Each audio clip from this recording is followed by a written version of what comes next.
আল্লাহ রাব্বুল আলামিন বলেন লিইলাফি কুরাইশিন ইলাফিহিম রিহলাতাশ শিতাই ওয়াস-সাইফ ফালইয়াবুদু রাব্ব হাযাল বাইতিল্লাযী আত'আমাহুম মিন জু'ইন ওয়া আমানাহুম মিন খাউফ। জোরে বলুন আল্লাহু আকবার।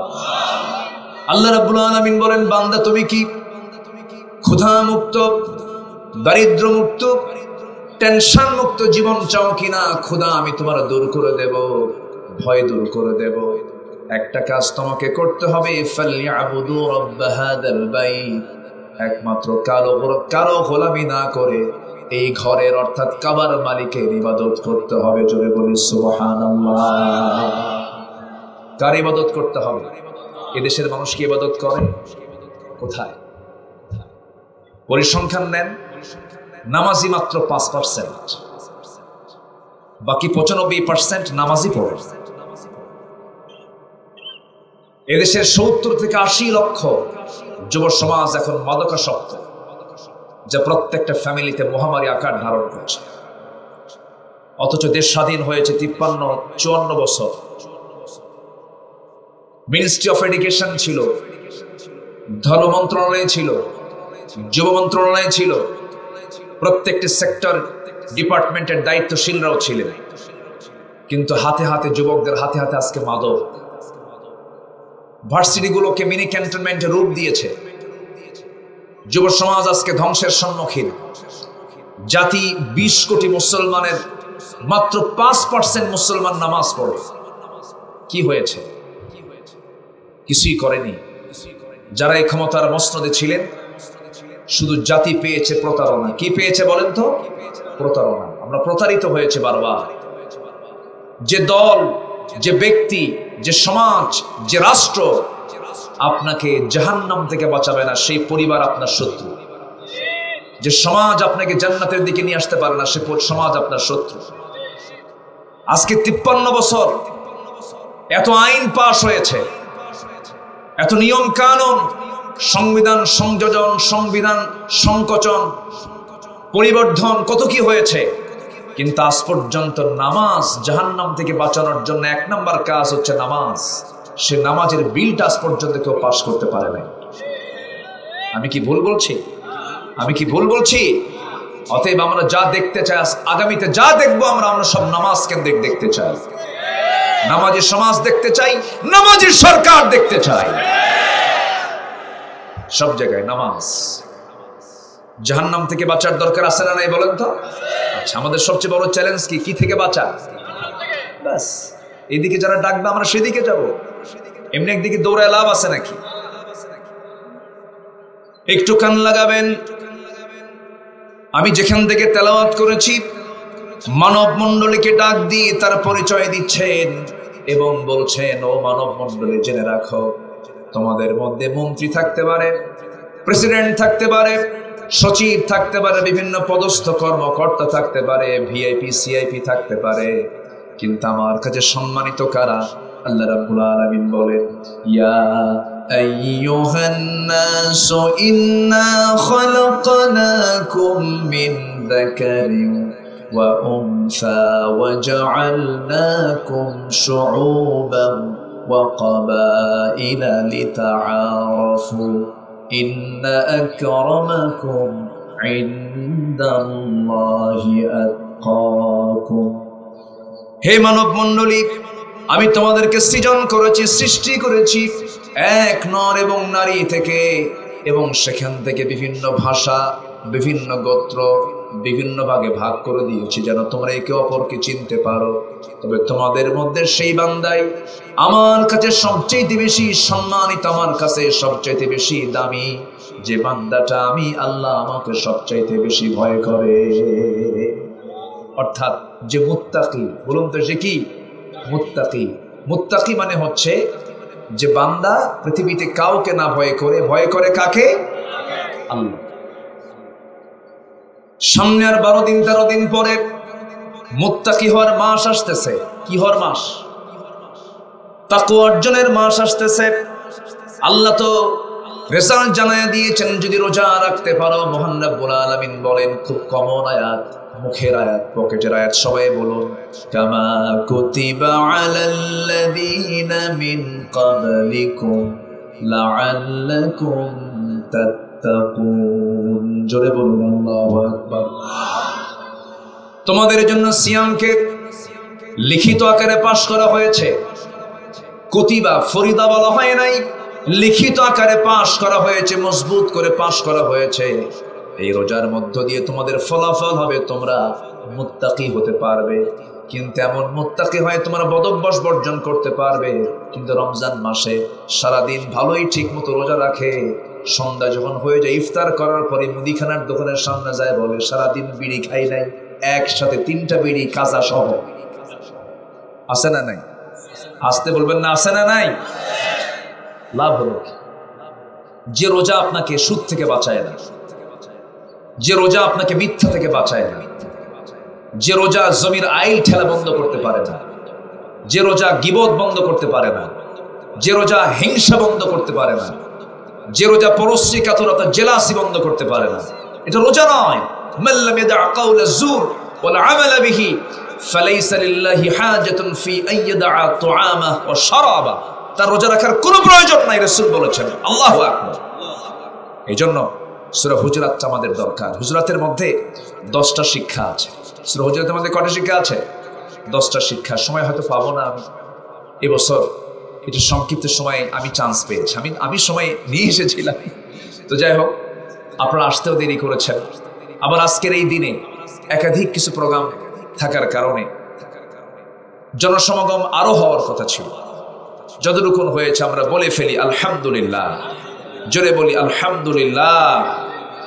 সম্মানিত ভাইয়েরা, সম্মানিত বন্ধুগণ, আল্লাহ বলছেন, তাহলে তোমাদের মধ্যে সেই লোকটা আমার কাছে সম্মানিত যে আমাকে সবচাইতে বেশি ভয় পায়, আমার হুকুম হাকামগুলো মেনে চলে, যারা মুত্তাকি। আমরা কি মুত্তাকি হতে চাই ভাই? সবাই কি মুত্তাকি হতে রাজি আছে? আমরা সেই গুণগুলো থাকার দরকার আছে না নাই? মিথ্যা কথা বলা, ওজনে কম দেওয়া, ঠকবাজি করা, চাঁদাবাজি করা, লেনদেন উল্টাপাল্টা করা। মুত্তাকি কারা হবে? কোরআন খুললেই জবাব আছে। কোরআন খুলবেন, সঙ্গে সঙ্গে মুত্তাকির পরিচয় মহান রব্বুল আলামিন বলছেন। যারা পারেন ঠোঁট মিলিয়ে বলুন, হুদাল্লিল মুত্তাকিনা আল্লাযীনা ইউমিনুনা বিল গায়বি ওয়া ইউকিমুনাস সালাতা ওয়া মিম্মা রাযাকনাহুম ইউনফিকুন। والذين يؤمنون بما أنزل إليك وما أنزل من قبلك وبالآخرة هم يوقنون أولئك على هدى من ربهم وأولئك هم المفلحون. জোরে বলুন আল্লাহু আকবার। নাম্বার 1, অদৃশ্যকে যারা বিশ্বাস করবে, আল্লাহকে দেখা যায় না কিন্তু বিশ্বাস আছে না নাই? নামাজ কায়েম করবে, সম্পদ থেকে কিছু অংশ আল্লাহর পথে খরচ করবে, কিতাবকে বিশ্বাস করবে, আখিরাতকে বিশ্বাস করবে। আল্লাহ বলছেন এই 5টা গুণ আসবে যা, তার মধ্যে 100% সফলতা। জোরে বলি সুবহানাল্লাহ। একটু কান লাগাবেন, তাকওয়াটা কাকে বলে একটু ফিল করবেন। জাস্ট কিছু উদাহরণ দিতে গেলে সাহাবে কেরামদের জীবন চলে আসে। ধরুন সাইয়েদনা আবু বকর সিদ্দিক রাদিয়াল্লাহু তাআলা আনহু কয় নাম্বার খলিফা? বলেন কয় নাম্বার? মানুষটাও কয় নাম্বার? বলেন 1 নাম্বার মানুষ, 1 নাম্বার খলিফা, 1 নাম্বার মানুষ। রাসূল বলেছেন আমার পরে আবু বকর। যেরকম সুবহানাল্লাহ, মা তালাআতিশ শামস ওয়ালা গরাবাত, কোন সূর্যোদয় হয়নি, অস্ত যায়নি এই পৃথিবীতে যে আবু বকরের চাইতে উত্তম হতে পারে। এত সম্মানিত মানুষ। আল্লাহর ভয় কাকে বলে দেখেন। একা একা হাঁটতেছেন, একটা দেশের রাষ্ট্রপ্রধান একা একা হেঁটে তিনি জনগণকে দেখতে যাচ্ছেন, জনগণের অবস্থাগুলো ঘুরে ঘুরে দেখতেছেন, রাতের আধারে খালি পায়ে হাঁটতেছেন। এই দৃশ্য কারো চোখে পড়ে না। সাইয়েদনা ওমরে ফারুক তাকে দেখে ফেলে বললেন, আমিরুল মুমিনিন, এত গভীর রাত্রিবেলা আপনি একা কি? রাস্তা দিয়ে চলছেন, ভালো কথা, চলবেন, কিন্তু খালি পায়ে হাঁটেন কেন? পাথরের রাস্তা, পাথরের আঘাতে চামড়া ফেটে রক্ত বের হয়ে আপনি রক্তাক্ত হয়ে যাবেন। জুতা পায়ে তো হাঁটতে পারতেন। তিনি বলছেন, ওমর, আমি খালি পায়ে না হেঁটে যদি জুতা পায়ে হাঁটতে যাই, এই গভীর রাত, এই পাথরের সঙ্গে আমার জুতার একটা আওয়াজ সৃষ্টি হবে, ধাক্কা লেগে বাড়ি লেগে একটা আওয়াজ হবে। এই আওয়াজে যদি আমার জনগণের গভীর রাতের ঘুমের যদি ব্যাঘাত হয়ে যায়, কিয়ামতের দিন আমাকে আসামির কাঠগড়ে দাঁড়িয়ে তারা জবাব দিতে হবে, এই জন্য আমি খালি পায়ে হাঁটি। সুবহানাল্লাহ বলবেন না? কার ভয়? তারা কি শাসক ছিলেন না খাদেম ছিলেন? বলুন তো, আদর্শ যে শাসক হবে সে জনগণকে দেখে ভয় পাবে? আদর্শ শাসকের পরিচয় জনগণকে দেখে শাসক ভয় পাবে? বলুন তো উচিত কোনটা? শাসক ভয় পাবে না জনগণ ভয় পাবে? বলেন বলেন বলেন বলেন বলেন। শাসক ভয় পাবে। এই 16 বছর আমরা যে ছিলাম, কি জনগণ ভয় পাইছে না শাসক ভয় পাইছে? বলেন।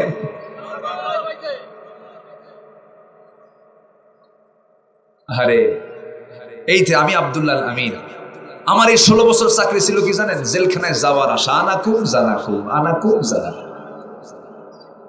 16 বছর শান্তিতে ছিলাম না?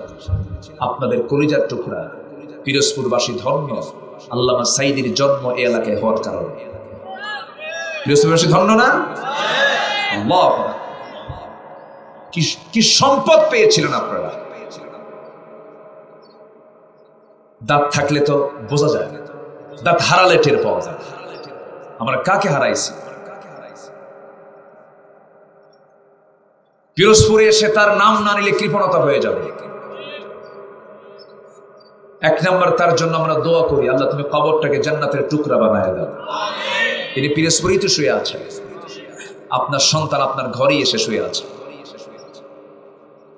আমরা তার জন্য দোয়া করি এবং সাথে সাথে এটাও বলতে চাই, আল্লামা সাইদি স্বাভাবিক মৃত্যুবরণ করেননি, তাকে হত্যা করা হয়েছে, নাটক বানানো হয়েছে। কাশিমপুর কারাগার থেকে চিকিৎসার নাম করে হসপিটালে ভর্তি করায়া তাকে পয়জনিং করে বিষ প্রয়োগ করে হত্যা করা হয়েছে। তাকে জানাজার জন্য পর্যন্ত সুযোগ ভালো করে দেওয়া হয়নি। তার শেষ ওসিয়ত খুলনা আলিয়া মাদ্রাসায় তার দাফন হবে, সেই ওসিয়তটা পূর্ণ করতে দেওয়া হয়নি। এই হত্যাকাণ্ডের সঙ্গে যারা জড়িত, সকল হত্যার বিচারের আগে এই কিংবদন্তি পিরোজপুরের এই কৃতি সন্তান আল্লামা সাইদ রাহিমাহুল্লাহর হত্যার সঙ্গে যারা জড়িত, চূড়ান্ত শাস্তি নিশ্চিত করা হোক। রাজি আছেন কারা কারা? হাত উঁচু করে দেখান মুসলমান।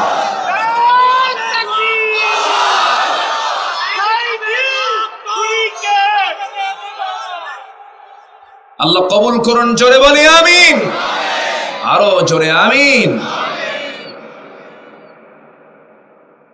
বড় আশা ছিল উনি আবার মঞ্চে উঠবেন, আবার কথা বলবেন। সবাই ফিরে আসলো বাড়িতে, কিন্তু উনি ওনার বাড়িতে আর ফিরে আসলেন না। আল্লাহ তুমি তার কবরটাকে জান্নাতের নূর দিয়ে মুনাফফার করে দাও। জোরে বলি আমিন, আরো জোরে আমিন। কষ্ট পেলেন নাকি? কষ্ট পাইলেও কিচ্ছু করার নাই, কষ্ট পাওয়া যাবে না ভাই। এত কঠিন সময় পার করেছি আমরা। মাহফিলে কথা বলতে দিত না। আজকে যদি এই পরিবেশ না আসতো, এই মাহফিল হতো না। মাহফিলে বসতাম, 2 সাইডে কিরামন কাতিবিন বসে যেত। কি কথা ঠিক কিনা বলেন? আজকে তারা কোথায়? যারা বলেছিল এই ভূখণ্ডে জঙ্গিবাদের কোনো স্থান নাই, 6 মাস হলো কোনো জঙ্গি নাটকও নাই। জঙ্গি নাটক আছে? নাই। এখন জঙ্গি গেল কই? সেই জঙ্গি নাই। মাঝে মাঝে শোনা যেত র‍্যাব অভিযান করে অমুক জায়গা থেকে, আস্তানা থেকে জঙ্গিগুলো ধরে নিয়ে আসছে। আর কোনো নিউজ পাই না আমরা 6 মাস যাবে। কেন নাই? জঙ্গি নাটকের যিনি মূল নাট্যকার, তিনি এখন দিল্লি গিয়ে বসে আছে। এই জন্য এই নাটকগুলো আর দেখতে পাচ্ছি না। অনেক কিছু করেছে তারা, আমাদের সতর্ক থাকা দরকার। যে ইমানদার শত্রু চেনে না, তার ইমান এখন আনা হয় নাই। ইমানদারকে শত্রু চেনার দরকার আছে না নাই? যে বলে আমার কোনো শত্রু নাই, ওর মধ্যে সমস্যা, মুনাফিক। ঠিক কিনা? বিশ্বের সেরা মানুষ মুহাম্মদ সাল্লাল্লাহু, তার শত্রুকে অভাব ছিল? তার ঘরেই তো শত্রু ছিল, তার প্রতিবেশী শত্রু ছিল। ঘর থেকে তিনি বের হয়ে গেছেন, দেশ ছেড়েছেন, তাকে খাদ্যের মধ্যে বিষ দেওয়া হয়েছে। আপনি কি খুব বুজুর্গ হয়ে গেছেন, আপনার কোনো শত্রু নাই? যে বলে আমার শত্রু নাই, সে মুনাফিক। সে কি বলেন? মুনাফিক। সম্মানিত ভাইয়েরা, কথার তো কোনো থা নাই, বিভিন্ন দিকে চলে গিয়েছিলাম। রেজাল্ট হচ্ছে আমরা মুত্তাকি হব। জোরে বলি ইনশাআল্লাহ। আল্লাহ এই আয়াতের মধ্যে মুত্তাকি হওয়ার একটা ইঙ্গিত দিচ্ছেন। মন্ত্রী হয়ে লাভ নাই, প্রেসিডেন্ট হয়ে লাভ নাই, খ্যাতিমান হয়ে লাভ নাই, মুত্তাকি হলে লাভ আছে। আমার কাছে তাকওয়া নিয়ে আসো, আমি তোমাকে জান্নাত বুঝায় দেবো। জোরে করে সুবহানাল্লাহ। আমার বন্ধুগণ, এরপরে মহান রব্বুল আলামিন গোটা সূরার ভিতরে কিছু নসিহা করেছেন, কিছু হুকুম দিয়েছেন। আল্লাহ রাব্বুল আলামিন 10টা হুকুম দিয়েছেন এই সূরার মধ্যে।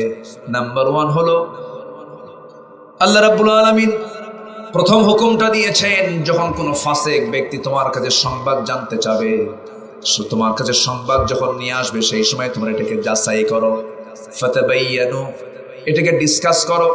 আল্লাহ রাব্বুল আলামিন বলেন, ইয়া আইয়ুহাল্লাযীনা আমানু ইন জাআকুম ফাসিকুম বিনাবাইন ফাতাবায়ানু। জোরে বলি আল্লাহু আকবার। তোমার কাছে যখন কোনো ফাসিক ব্যক্তির সংবাদ নিয়ে আসবে, এই সংবাদকে আগেই তুমি প্রচার না করে আগে তদন্ত করে দেখো। এই জন্য প্রত্যেক ইমানদার তদন্ত কর্মকর্তা হওয়ার দরকার আছে না নাই? তদন্ত কর্মকর্তা শুধু তদন্ত করবে না, ইমানদারেরও তদন্ত করার দরকার আছে না নাই?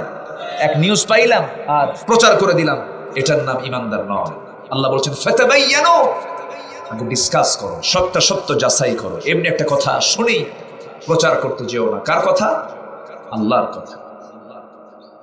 নাম্বার 2 হলো, যদি দুই মুসলমানের মধ্যে যদি বিভাজন সৃষ্টি হয়ে যায়, ওয়া ইন তাইফাতানি মিনাল মুমিনিনা ইকতাতালু ফাসলিহু বাইনাহুমা, যদি দুই মুসলমানের মধ্যে যদি গ্রুপিং হয়ে যায়, সমস্যা হয়ে যায়, দুটো গ্রুপ হয়ে গেছে, সেই সময় তোমার দায়িত্ব হলো ফাসলিহু বাইনাহুমা, এদের মাঝে গন্ডগোল সৃষ্টি না করে এদের মাঝে গন্ডগোলটা মিটায়া ভ্রাতৃত্ব তৈরি করে দাও। জোরে বলে সুবহানাল্লাহ। সমাজে কিছু লোক আছে, ভ্রাতৃত্ব দূরের কথা, যে প্যাঁচ লাগছে ওই প্যাঁচ আরো শক্ত করে লাগায় দেয়। আছে না নাই? গ্রামে গঞ্জে এগুলো কম না বেশি? আমি কি শেষ করে দেবো আলোচনা? তো 2-1 করে ওঠেন, কেন যে বসেন? ওঠা যাবে না। আমরা একসঙ্গে দোয়া করবো তো। জোরে বলি ইনশাআল্লাহ। আমরা এখানে নামাজ পড়বো। এই উম্মতের জন্য পৃথিবীর সব জায়গায় সেজদার জায়গা। আল্লাহু আকবার বলুন। আমরা এখানে নামাজ পড়বো, আল্লাহ কবুল করুন। জোরে বলি আমিন। নাম্বার 3 হলো ওয়াকসিতু, তোমরা ন্যায় বিচার করবে। যেখানেই যাবে ন্যায় বিচারের জন্য ঠিক থেকে যায়। সাইয়েদনা ওমর ফারুক রাদিয়াল্লাহু তাআলা আনহু অর্ধ দুনিয়ার শাসনকর্তা, 40টা রাষ্ট্র তিনি চালান। তিনি একদিন ঘোড়া কিনতে গেছেন। এখন যেমন মানুষ ঘোড়া কিনতে যায়, গাড়ি কিনতে যায়, আগে মানুষ কি কিনতে যেত? ঘোড়া কিনতে যেত। ঘোড়া কিনতে গেছেন, ঘোড়া কিনেছেন, দামাদামি ঠিক করে দামটাও দিয়ে দিয়েছেন। ঘোড়া দেখে শুনে কিনে নিয়েছেন, সুস্থ ঘোড়া। ঘোড়াটাকে নিয়ে তিনি বাড়ির দিকে আসতেছেন। হঠাৎ করে ঘোড়ার 4টা পা অকেজো হয়ে ঘোড়াটা বসে গেছে। 4-5 মাইল চলতে নিয়ে উনি রাগ করলেন, খেপে গেলেন। এসে বলছেন, ঘোড়াওয়ালা, তুমি আমাকে অকেজো ঘোড়া দিয়েছ, অসুস্থ ঘোড়া দিয়েছ, এই ঘোড়া আমি নেব না, ঘোড়াটা তুমি ফেরত নিয়ে নাও। সঙ্গে সঙ্গে ঘোড়াওয়ালা বলতেছে, ঘোড়া বিক্রেতা বলতেছে, আমিরুল মুমিনিন, আমি যখন আপনাকে ঘোড়াটা দিয়েছি আপনি কি দেখে নেন না? হ্যাঁ দেখে নিয়েছি। সুস্থ না অসুস্থ? সুস্থ।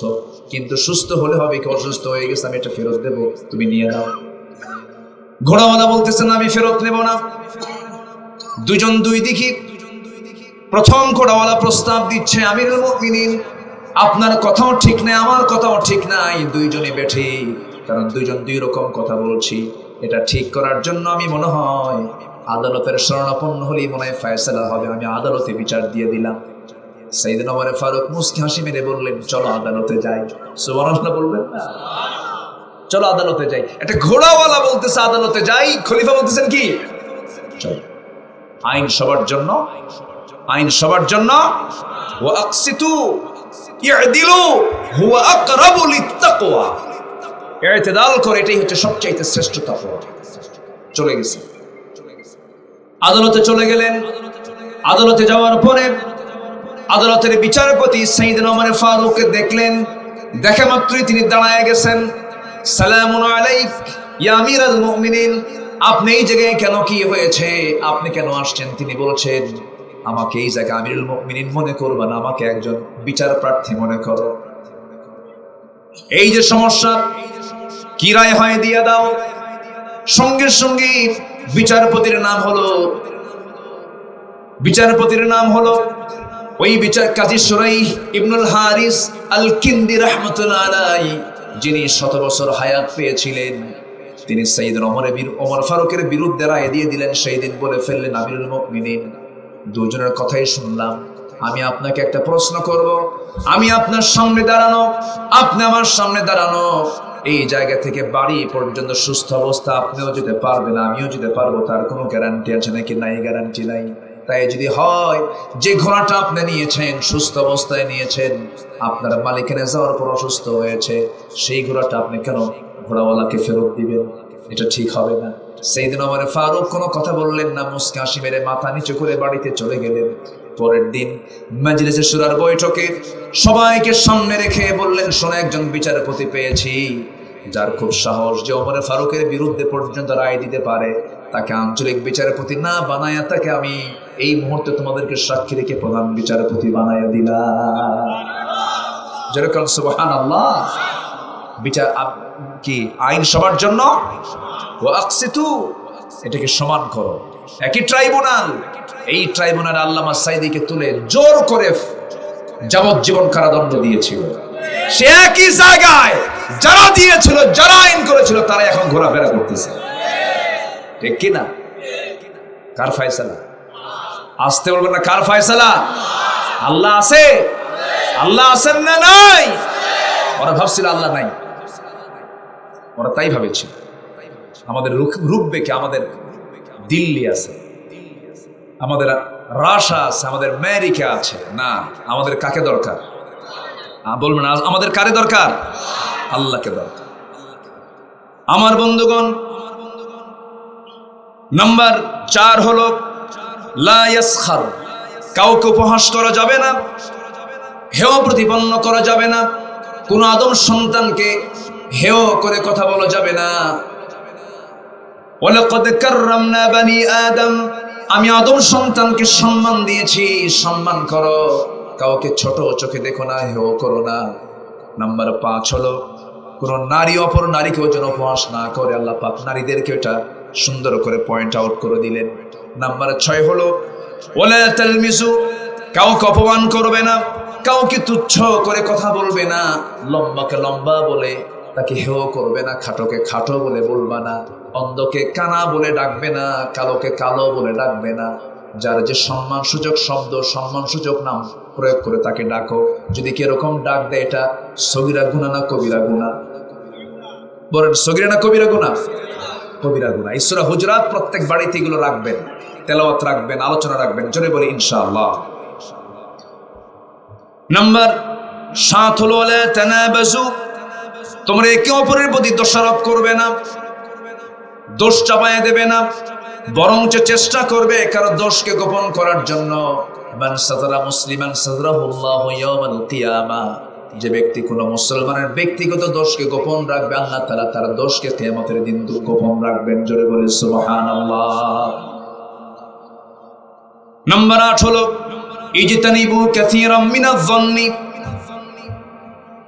তোমরা কাউকে সন্দেহ করে কারোর প্রতি নেগেটিভ সেন্স নিয়ে আসবে না, সন্দেহ প্রবণ করে তার কারোর প্রতি নেগেটিভ ধারণা নিয়ে আসবে না, ইয়াকুম কুধারণা পোষণ করবে না।